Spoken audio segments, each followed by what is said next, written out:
보다한 죄를 덮을 것입니다. 아멘. 살아계신 하나님 말씀이십니다. 오늘 목사님 설교 제목은 고난 당한 자가 있느냐 말씀으로 나누어 받는 시간이 되시길 바랍니다.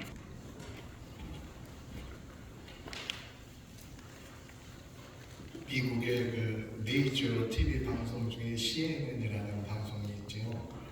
그 방송을 만든 사람이 테드 터너라는 사람인데요. 그는 케이블 TV를 만들고 또 그 뉴스 보도와 메이저리그 야구팀을 소유하기도 하면서 커다란 영향을 미국 사회에 끼쳤습니다. 기부도 많이 하고 특별히 그 미국의 유명한 제인 판다라는 그 여자 배우랑 결혼을 하면서 유명세를 탔습니다.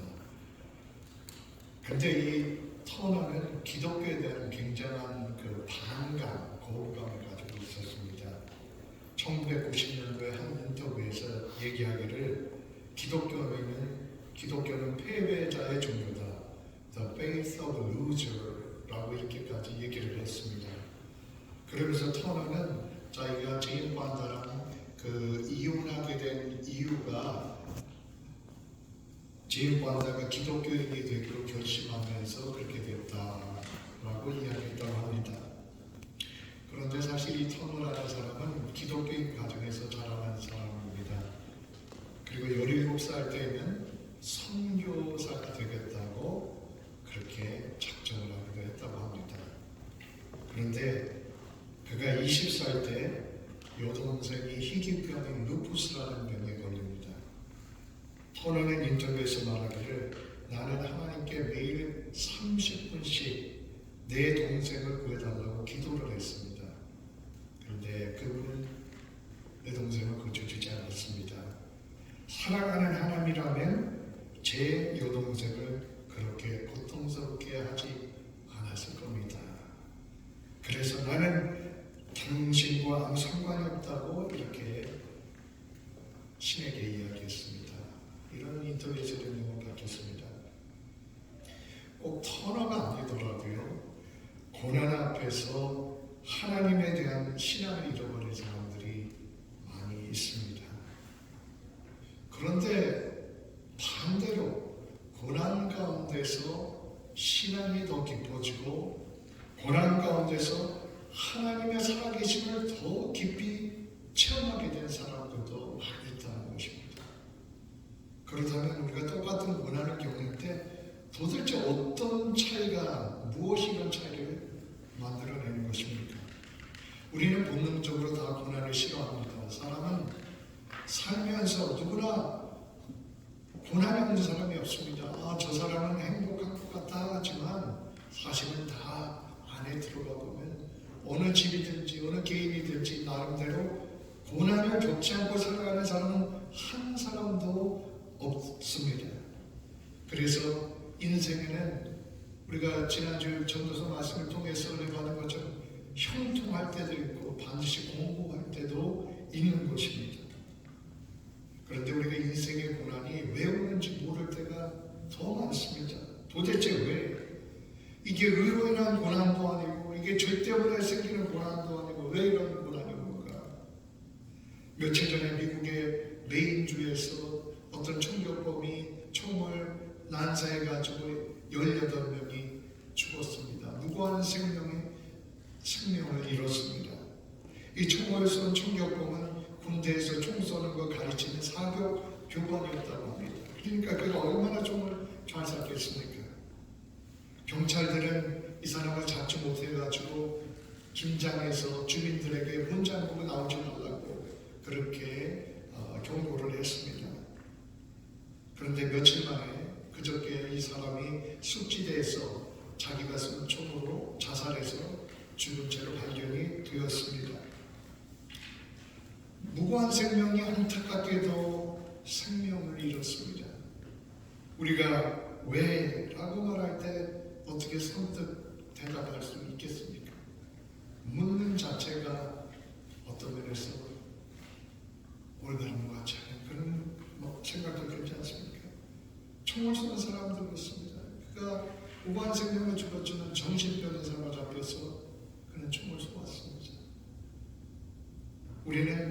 세상에 이것뿐만이 아니라도 많은 고난에 대해서 정말 왜라고 말할 수 없는 그런 고난들이 있습니다. 성경에 보면 의로 받는 고난도 있습니다. 하나님께 영광을 돌리는 고난입니다.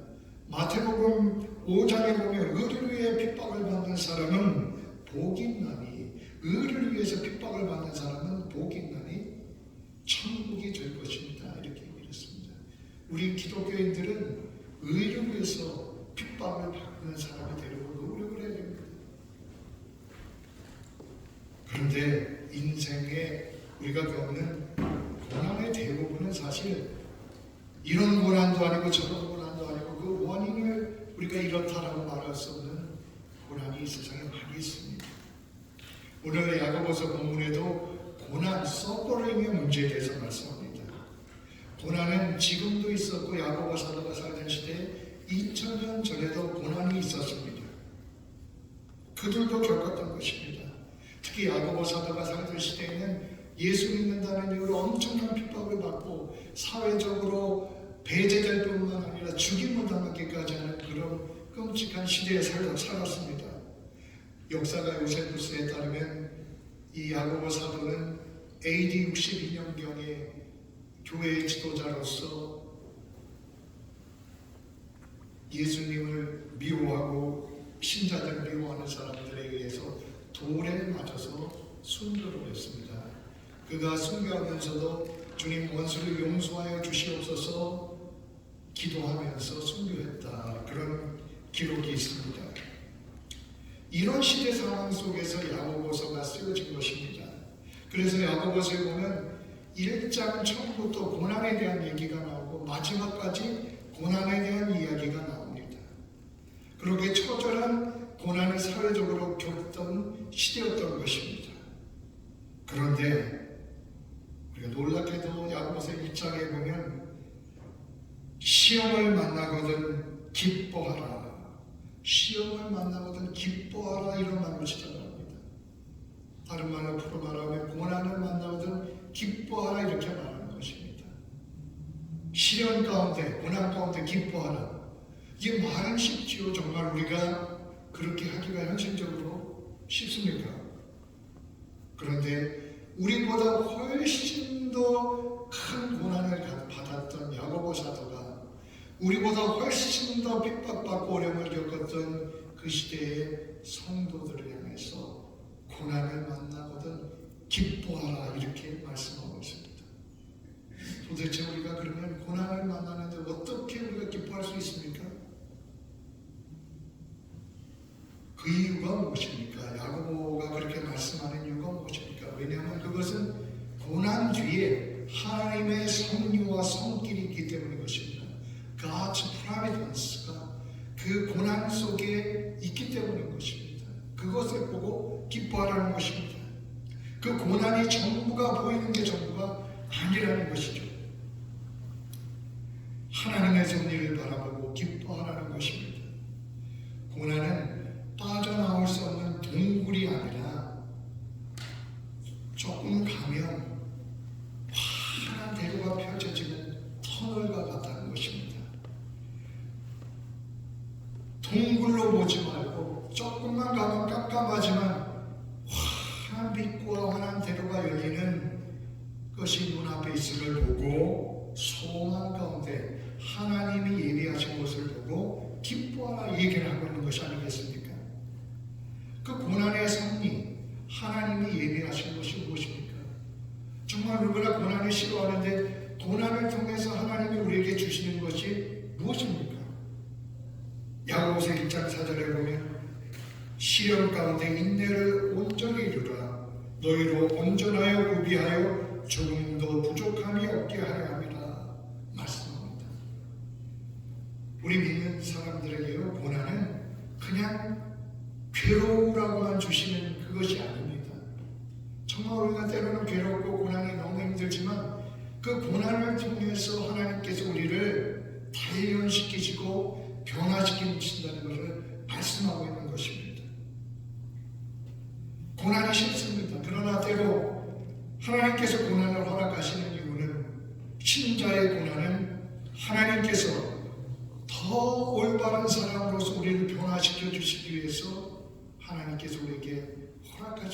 있다는 것입니다. 그래서 야고보는 그 당시 돌에 맞고 잡혀가 죽기도 하고 그러던 신자들에 향해서 너희들 고난 가운데 기뻐하라. 그 가운데도 기쁨을 잃지 말라. 하나님으로 인해서 기쁨을 잃지 말라고 얘기를 했던 것입니다. 욥기서 23장 10절에 보면 너의 가는 길을 오직 그가 아시나니 그가 즉 하나님께서 나를 단련하신 후에 내가 정금같이 나오리라 말씀합니다. 하나님께서 때로는 고난 속에서 우리를 단련시켜서 우리를 정금 같은 믿음의 사람으로서 우리를 변화시켜 주십니다.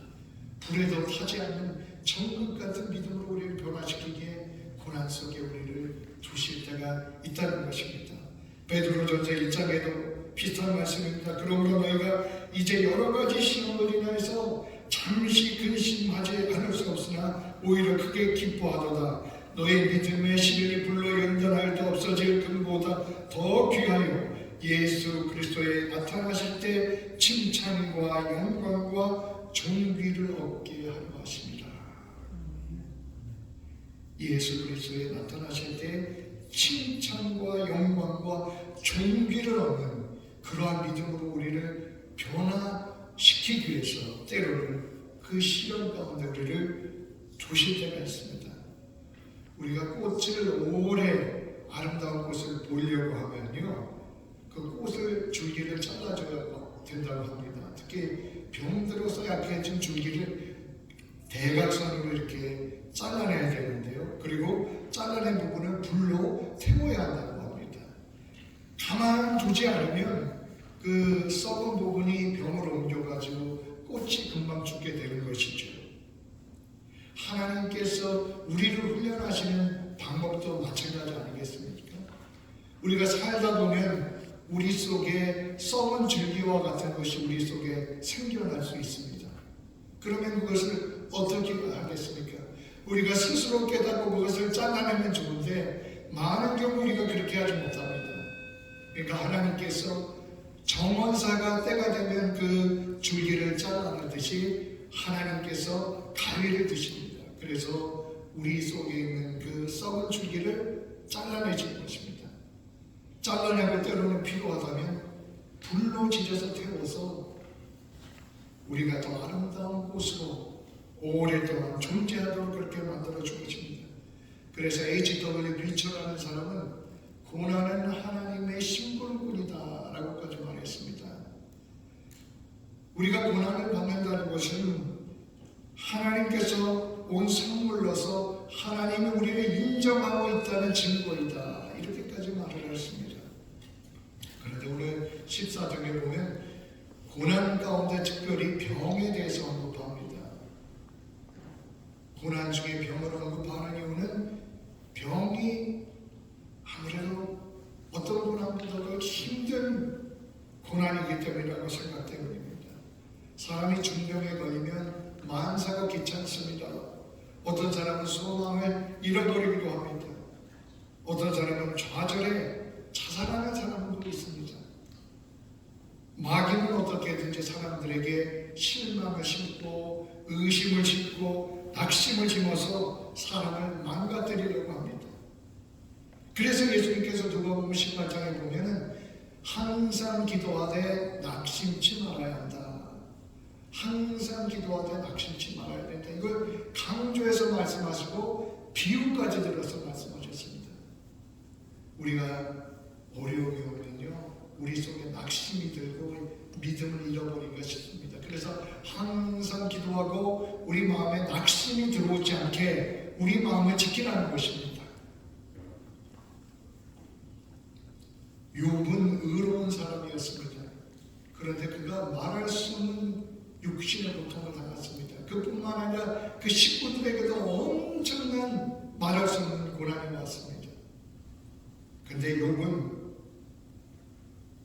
앞에서 말씀드린 터너처럼 자기 동생의 그 고난 때문에 하나님을 버리지 않았습니다. 욥은 어떻게 했습니까? 오히려 그 고난 가운데서 막 고민하고 갈등하다가 욥기서 후반에 가면 이렇게 고백을 하나님, 내가 예전에는 주님을 귀로만 들었었는데 이제 눈으로 보게 되었습니다. 눈으로 보는 것과 같습니다. 이렇게 고백을 합니다. 그러니까 고난이 그 사람을 낭만과 원망에 빠뜨려둔 것이 아니라 오히려 옛날에는 귀로만 들었던 것 같은 하나님에 대해서 눈으로 보는 것과 같은 그러한 단계에 이르렀다고 자기의 신앙을 고백하는 것을 볼 수가 있습니다. 바울은 너무도 자신을 괴롭히는 육신의 고통이 있었습니다.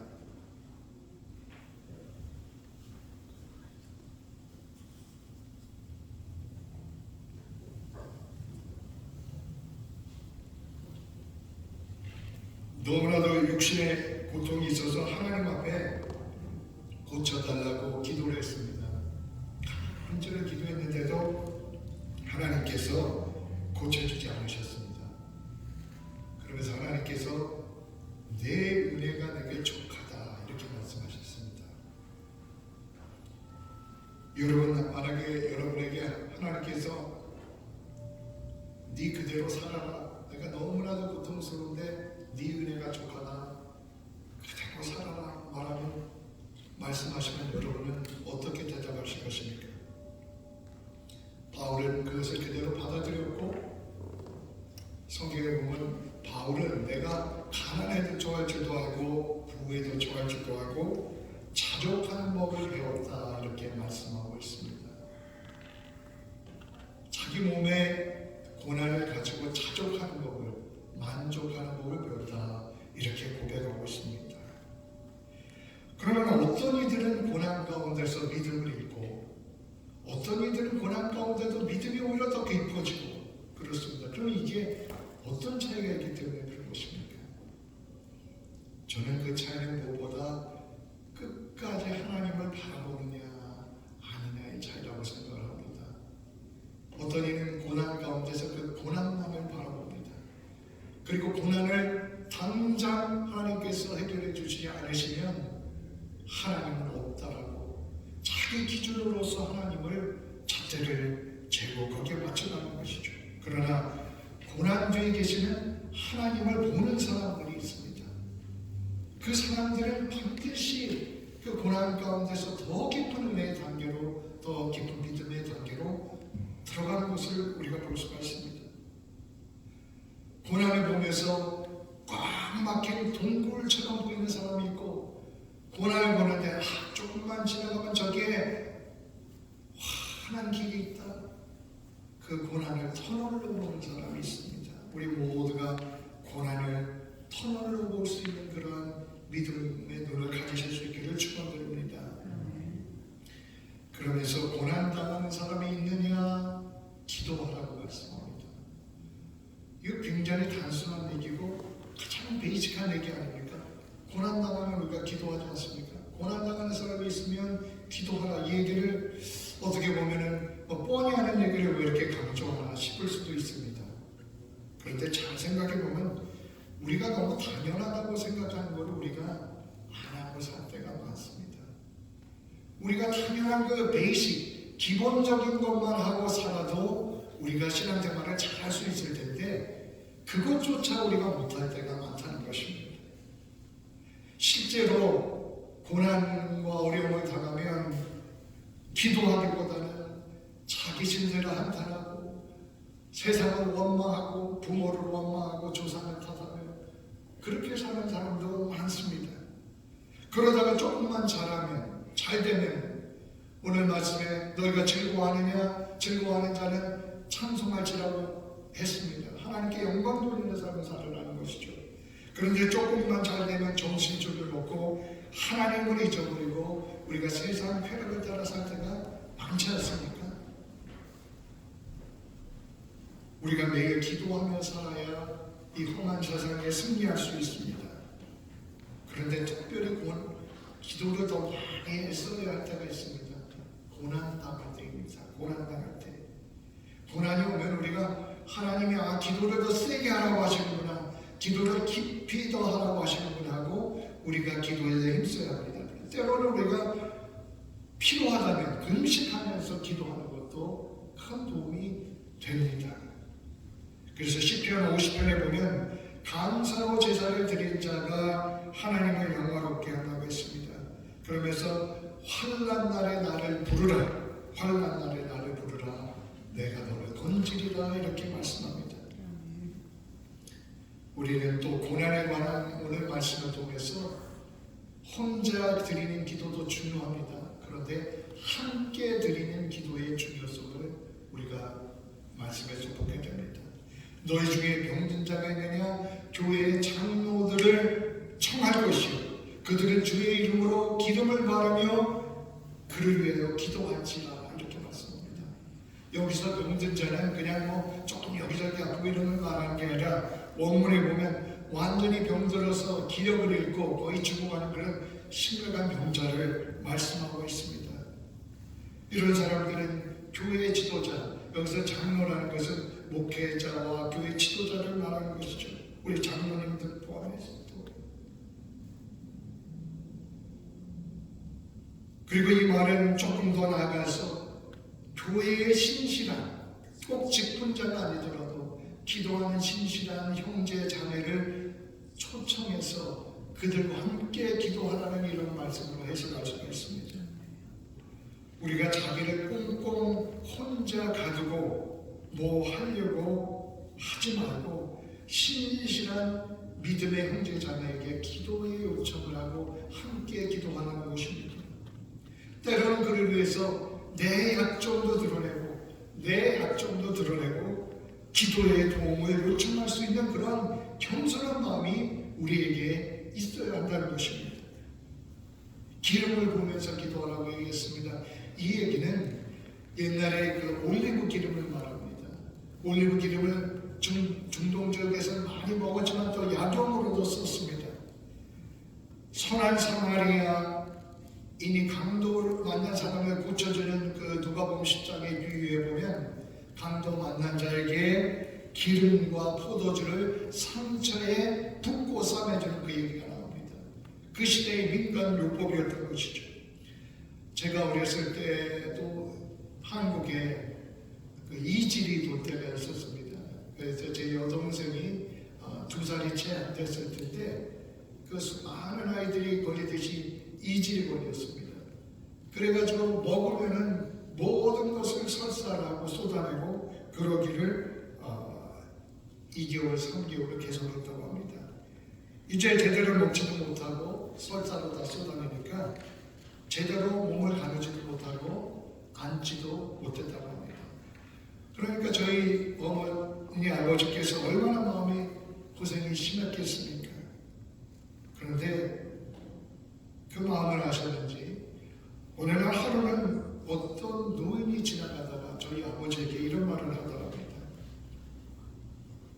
그 아버지가 어떤 문제를 겪고 있는가를 들으신 다음에 그러면 내가 말하는 대로 해보십시오. 그래서 저 산에 가서 소나무에다가 소를 따가지고 그 소를 끓여서 한번 따님을 먹여보세요. 그랬더니 신기하게도 그 소를 따다 끓여서 먹인 후 설사가 그날로 멈췄다고 합니다.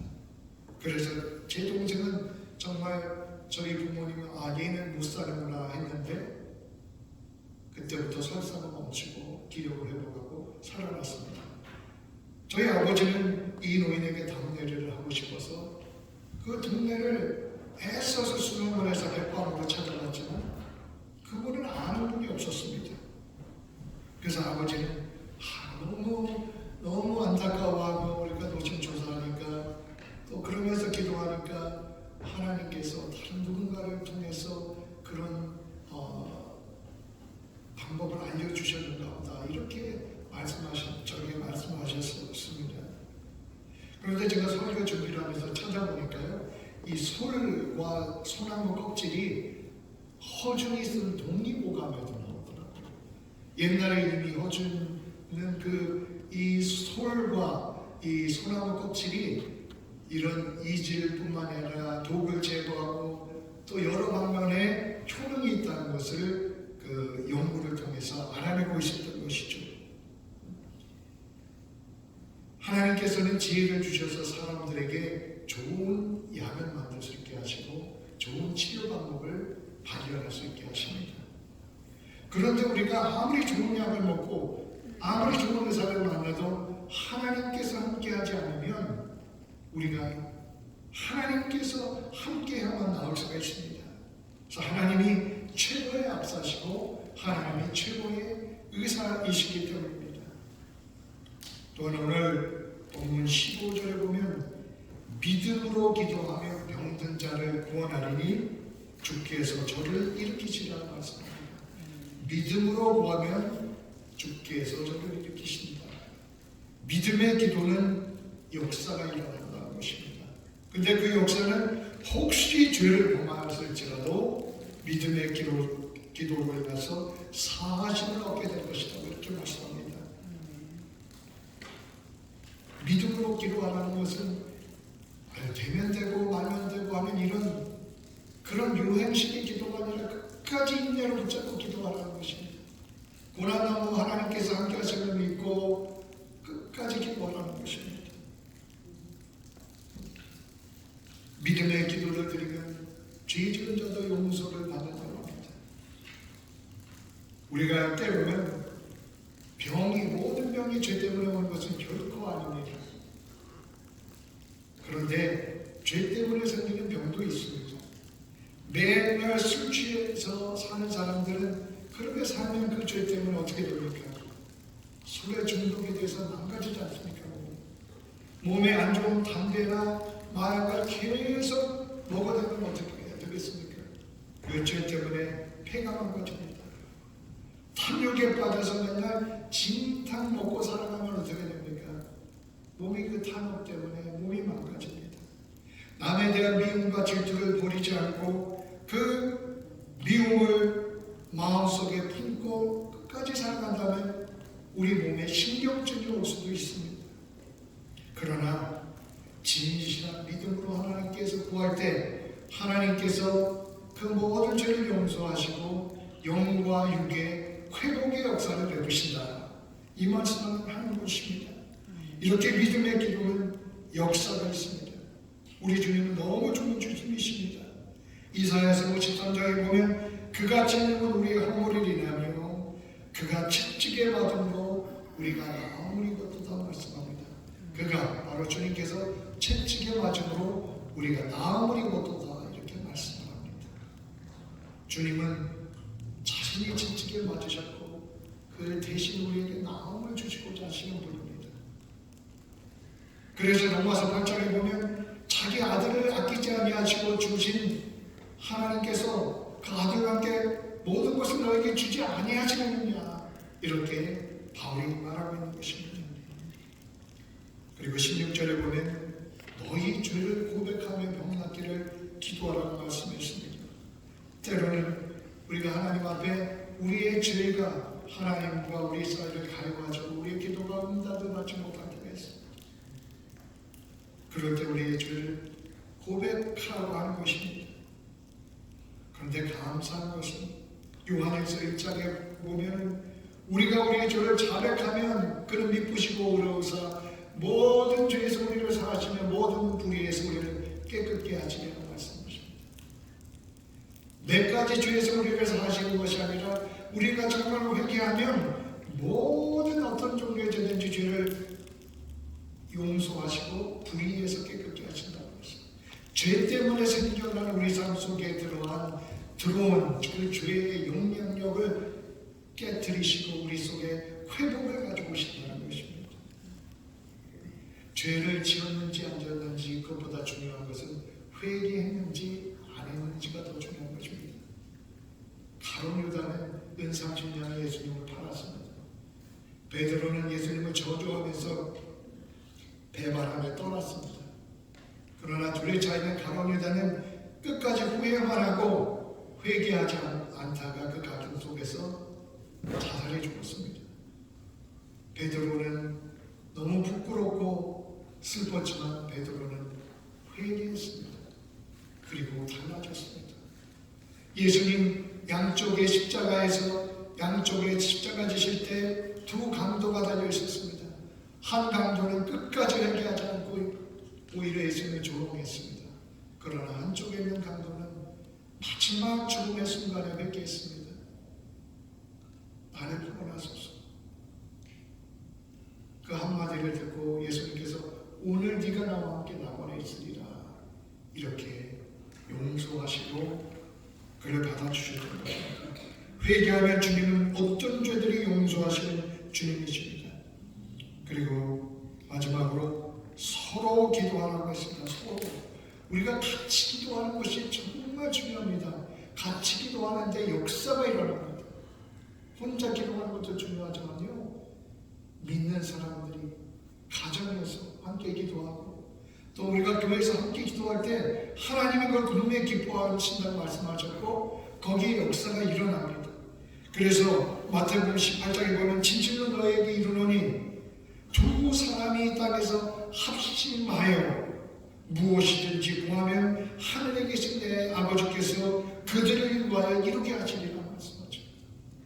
마음이 하나 되면 하나님께서 너무 흡족하셔서 그들을 축복하시는 것입니다. 그러면서 두세 사람이 내 이름으로 모인 곳에는 나도 그들 중에 있느니라 말씀합니다. 아무리 천명이 모여도 각계 좀더 각자의 마음에 하나님이 없는 곳에 하나님이 축복하지 않습니다. 아무리 작은 숫자지만 거기에 진심으로 서로가 하나님이 있는 곳에 서로 케어하고 돌보고 위해 기도하는 곳에 하나님이 기뻐하시고 거기에 축복하신다는 것입니다. 고난받은 시대에 우리가 무엇을 해야 하겠습니까? 야고보서는 기도하라 말씀합니다. 그리고 무엇보다 신실한 믿음의 형제들과 함께 기도하라고 말씀하십니다. 믿음으로 기도하라고 말씀하십니다. 믿음의 기도에는 역사가 있습니다. 그리고 서로 함께 긍휼히 여기며 기도하라고 말씀합니다. 우리 교회는 이와 같은 교회가 되십시다. 서로 부족한 우리 부분들을 서로 비판하기보다는 이해하고 위해서 기도해주고 연약한 부분을 위해서 서로 기도하며 긍휼히 여기며 하나 되어서 나갈 때 오늘 말씀의 약속대로 이러한 축복이 우리의 축복이 될 것입니다. 이와 같은 교회를 우리가 함께 만들어 나가십시다. 기도하겠습니다. 우리의 기도를 들으시는 주님 감사드립니다. 세상에 고난이 많으나 그러나 고난 가운데도 우리를 지키시는 인도하시는 하나님의 섭리를 보게 하옵소서. 오늘 말씀대로 우리가 잘 될 때는 하나님을 찬송하며 하나님께 영광을 돌려드리고 고난을 만날 때는 믿음으로 기도하게 하옵소서. 혼자만 기도할 뿐만 아니라 신실한 믿음의 형제 자매들 교우들과 함께 기도할 수 있는 저희들이 되게 하여 주시옵소서. 예수님 이름으로 기도드립니다.